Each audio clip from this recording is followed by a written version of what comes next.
Portland Public Library has been going since 1826 as the Portland Athenaeum, and 20 years later became the Portland Public Library. In 1867, after the Great Fire, we moved into a new building, and in 1979 we moved into this building.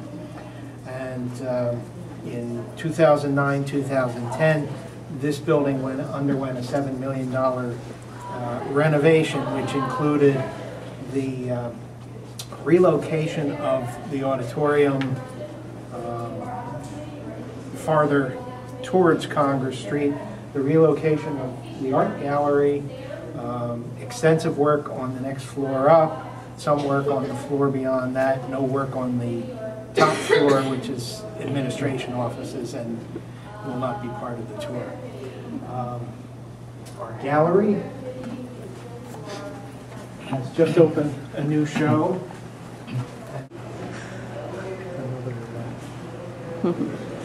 Gory fancy.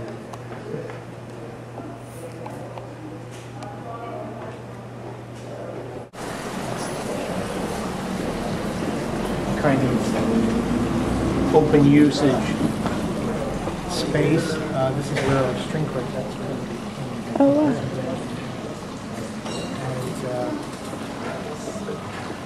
it's become one of the favorite offices away from home for people who don't have other offices. Well used. 12,000, I think, are CDs, music CDs, and also several thousand spoken word CDs as well, and DVDs. And the older formats still cling on as long as old cars like mine have cassette players in them. So you haven't gotten rid of your video cassette and everything? Our public library We did. have not. We still have video cassettes. We still have people who take them out. And cassettes?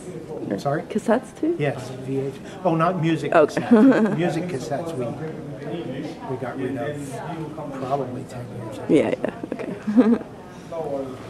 We also have some online services, e-books, that are available through Overdrive. And recently a music video online with 1,000 or so hours of good performances, many of them European orchestras rather than American, smaller groups. The theory is that it's not on CD, it's not listening. We have our own genre system of cataloging our music rather than doing things by Dewey, which is more confusing than not for the patrons. So we just split them all up, and then within each group they're alphabetized. Composer, or performer, or title.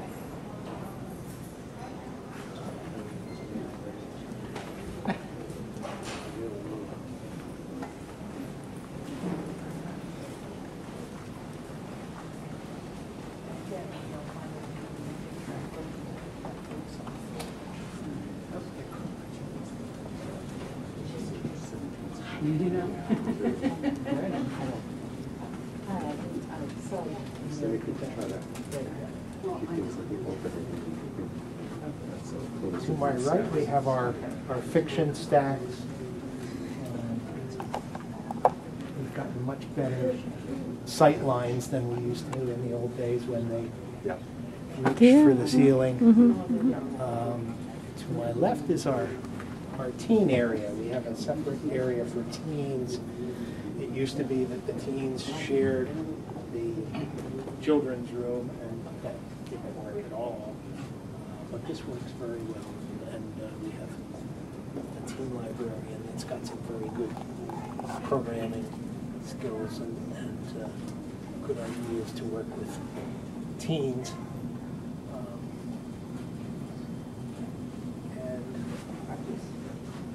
This is by Franklin Stanwood. It says it's exchanging latitudes in mid-ocean. It's just the opposite. It's longitudes, because latitudes are easy to calculate, longitudes are not, and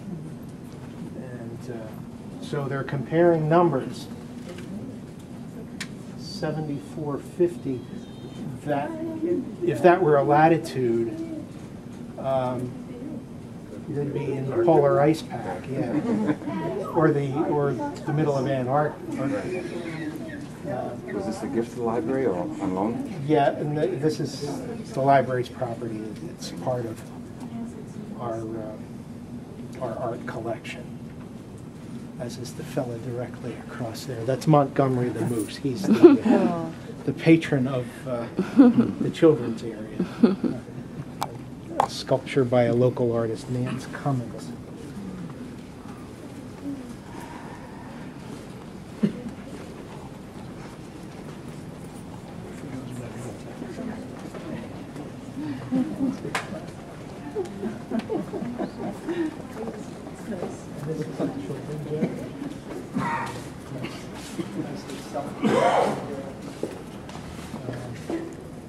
Statement within the library.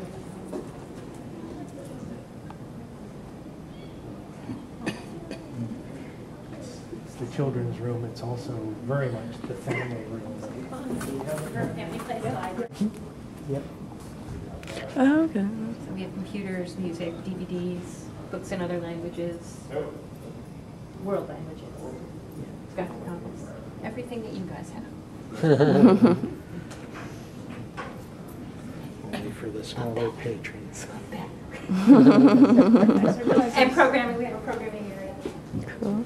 I was here about 5 years ago. We were on our way to Dublin or off in Cannes. Oh, okay. So we're from one night stay plan, but not the second night.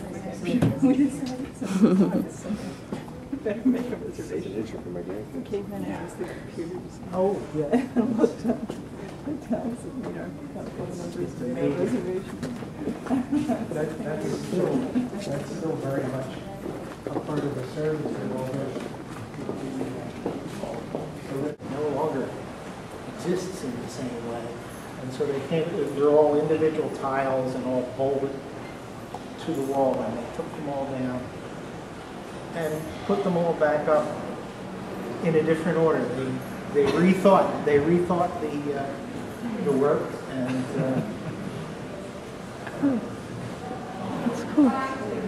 switched them around, and now you have different patterns and different rhymes throughout. Let's go upstairs. I'd like to.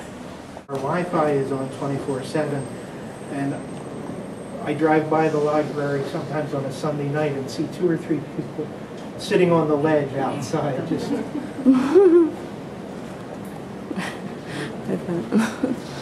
Makes sense.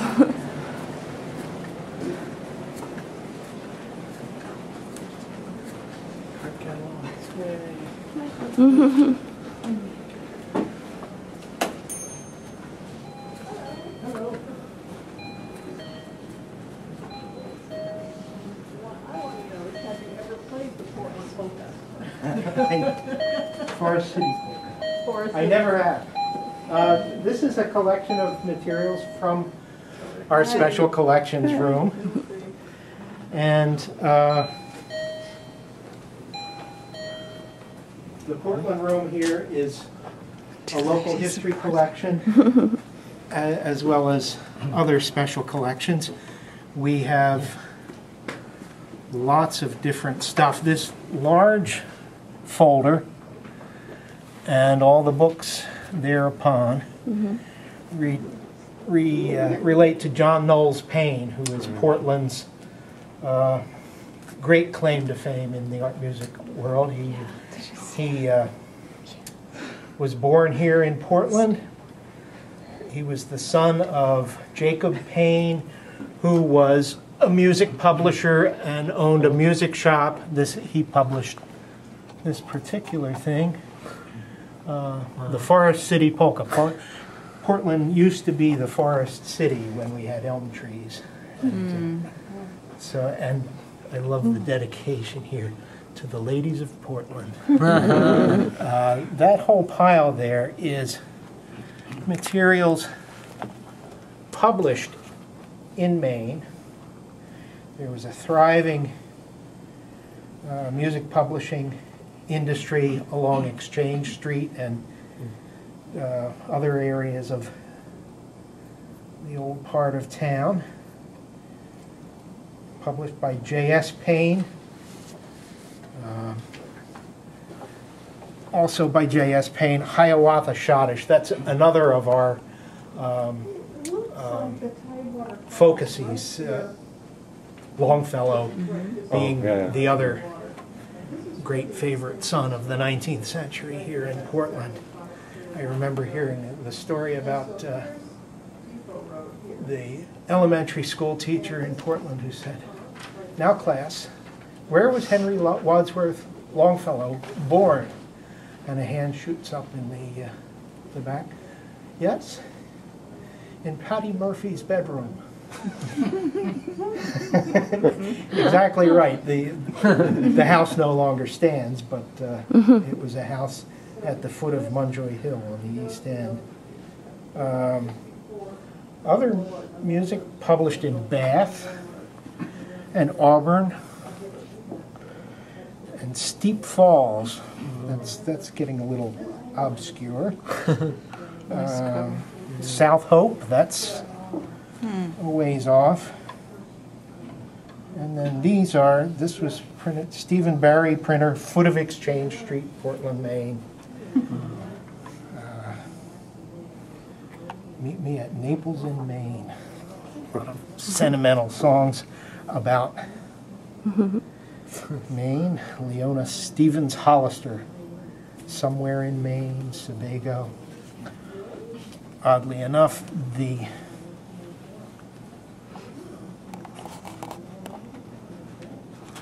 composer of Rockabye Baby was born in Rockland, Maine. Lived there 1857 to 1940. This was written for the centennial of the state of Maine, 1920.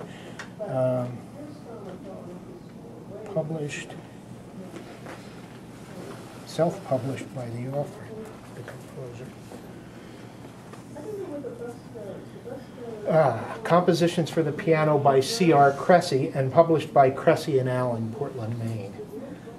Another of Cressy's publications.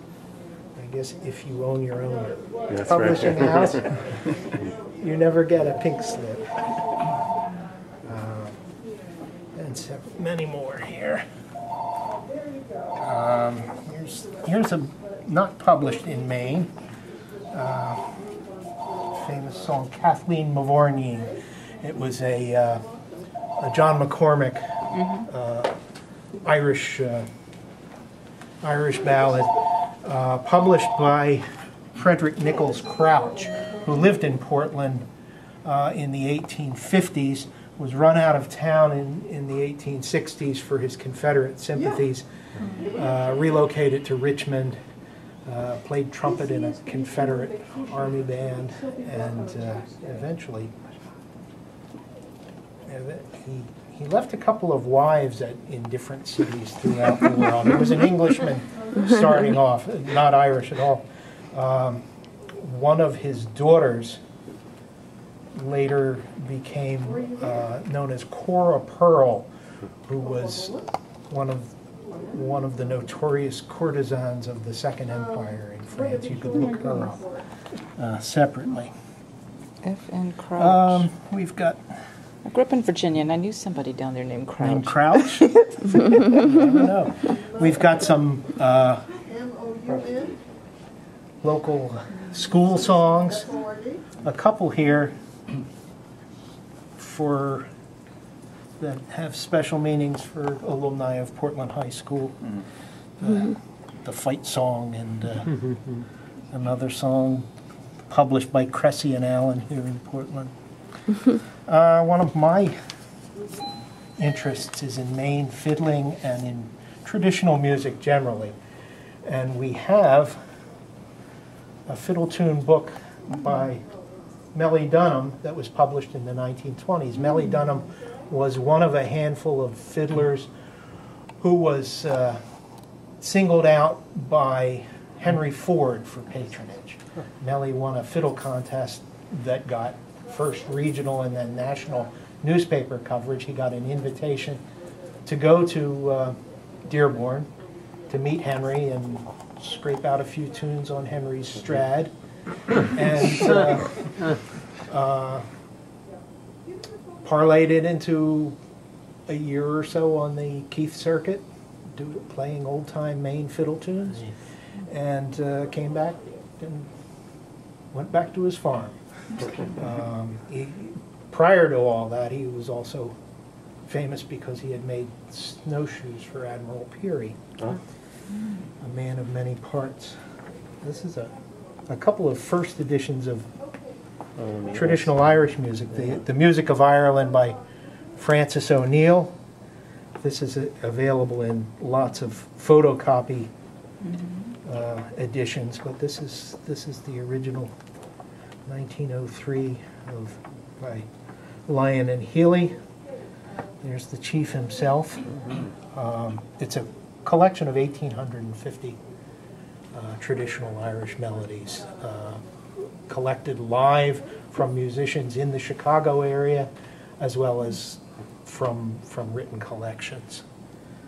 And in the last 5 years or so, some of his Edison cylinders. He was a tech head in the 1890s and had a wax cylinder machine and recorded traditional players. And some of them have recently surfaced and been transferred into digital format. This is Edward Bunting's general collection of ancient Irish music. Bunting was an organist in Belfast who went to the last harp conventions in Belfast in the 1780s, 90s, and took down the music of the last of the Irish harpers, really. The indigenous tradition died out soon thereafter, although it's been revived on more continental models. Is this one signed? Yes, yes it is. 1809, 1810, I forget. You're welcome. It's a wonderful collection. This is a unique thing. This is Country Music Artists of Maine biographies. The Country Music Hall of Fame in Mechanic Falls, Maine, deposited this with us, and it's got pictures and brief biographies of many of the great players of country music in Maine. You don't think of country music maybe with the Down East.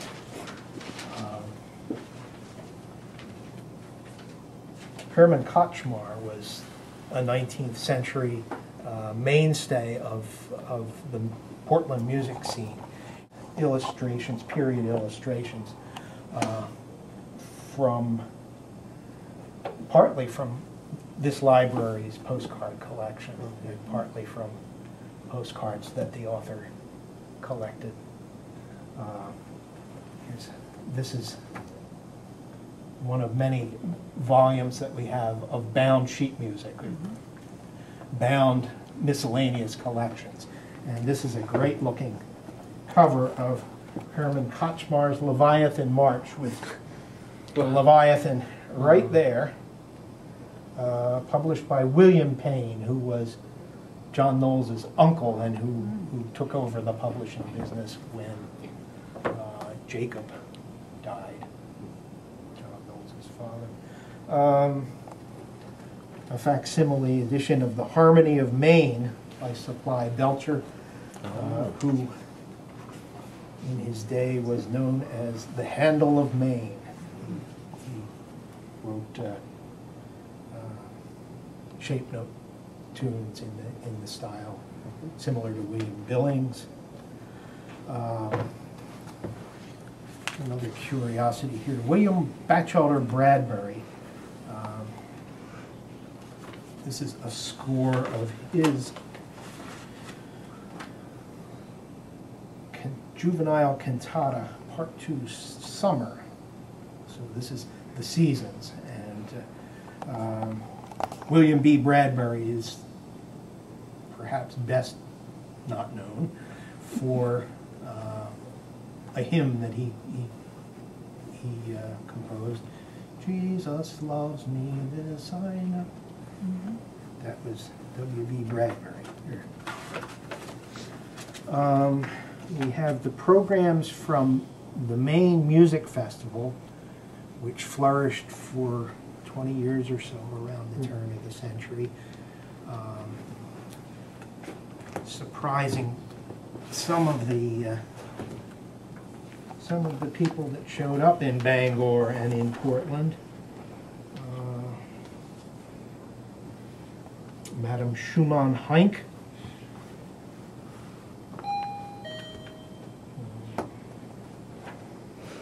William R. Chapman was the director.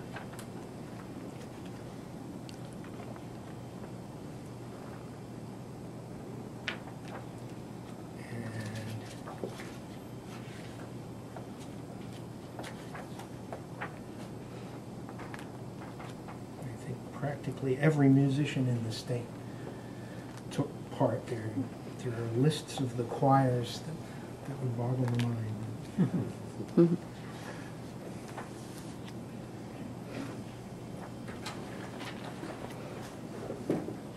This person was asking for her name is Chrissy. Anna Otten. And she was at the church in Mount Fort, who she thinks died on December 15th, 2000. She Thinks he is her real father. studied 2 terms with Joachim. So they're trying to close it together. They all came to me. And that's her phone number. She's staying in this.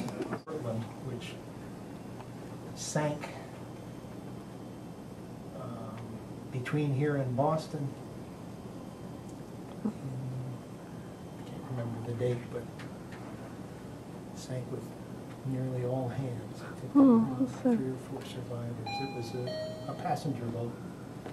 And that was done in the kind of folk art style. It doesn't match up appreciably with the lithograph from an oil painting there by a local man, and it was donated to us.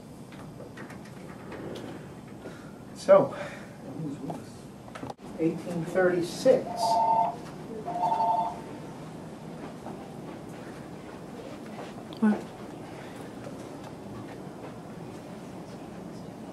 Very soon after Portland was incorporated as a city. It had been a town up to that point, so they incorporated city government in the 1830s, at which time, among other things, the names of some of the dockside streets were made more respectable, and so Fiddle Lane became Franklin Street, and Grog Lane, I forget what that was, but it was a rough and ready port. The city fathers thought that it needed smartening up. They didn't want to go to Rue de Viol or anything like that.